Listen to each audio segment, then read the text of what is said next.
রাজধানীর পল্লবীর একটি বাসা থেকে ৭৫ বছর বয়সী এক নারীর মরদেহ উদ্ধারের পর তার সন্তানদের অবহেলার বিষয়টি নিয়ে সরগরম সোশ্যাল মিডিয়া। বৃদ্ধের সন্তানরা সুপ্রতিষ্ঠিত ও উচ্চশিক্ষিত হলেও মায়ের প্রতি সঠিক দায়িত্ব পালন না করায় ক্ষোভে ফেটে পড়ছে মানুষ।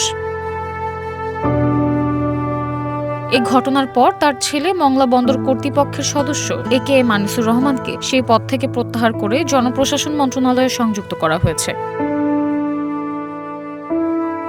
আজ বুধবার জনপ্রশাসন মন্ত্রণালয়ে এক প্রজ্ঞাপনে ওই যুগ্ম সচিবকে জনপ্রশাসন মন্ত্রণালয়ে সংযুক্তির কথা জানানো হয়। আজই তাকে কর্মস্থল থেকে অবমুক্ত হয়ে বদলি হওয়া নতুন কর্মস্থলে যোগ দিতে বলা হয়েছে। অন্যথায় আজ থেকেই তাৎক্ষণিক অবমুক্ত বলে গণ্য হবে।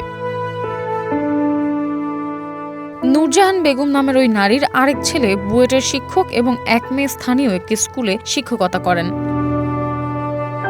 এ বিষয়ে জনপ্রশাসন প্রতিমন্ত্রী মোহাম্মদ আব্দুল বারী বলেন, পিতামাতার ভরণ পোষণ আইন আছে, আইন অনুযায়ী ব্যবস্থা গ্রহণ করা হবে। এ বিষয়ে ওই কর্মকর্তার বক্তব্য গ্রহণ সহ প্রয়োজনীয় প্রক্রিয়া অনুসরণ করা হবে।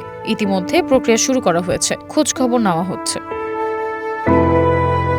নূরজাহান বেগম তার মেয়ের সঙ্গে যে বাসায় থাকতেন সেই বাসার ভিডিও ফুটেজ সামাজিক যোগাযোগ মাধ্যমে ছড়িয়ে পড়েছে। তাতে দেখা যাচ্ছে নূরজাহান বেগমের ঘরসহ পুরো ফ্ল্যাটের অবস্থা অত্যন্ত নোংরা, অস্বাস্থ্যকর। মরদেহের ফুটেজেও নূরজাহান বেগমের ডান চোখে সাদা ফাঙ্গাসের মতো পড়ে ভয়াবহ অবস্থার সৃষ্টি হয়েছে।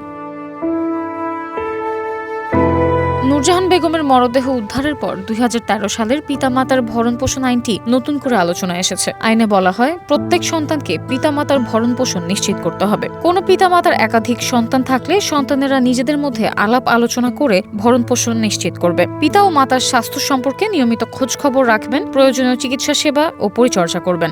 আইন না মানলে অনূর্ধ্ব ১ লাখ টাকা অর্থদণ্ডে দণ্ডিত হবেন অথবা অর্থদণ্ড অনাদায়ের ক্ষেত্রে অনূর্ধ্ব ৩ মাস কারাদণ্ডে দণ্ডিত হবেন। তবে অন্য একটি সূত্রে জানা গেছে, বৃদ্ধা নূরজাহান বেগম সিজোফ্রেনিয়ায় আক্রান্ত ছিলেন। তিনি বাসায় পরিচিত অপরিচিত কাউকে ঢুকতে দিতেন না। Desk report, one digital desk.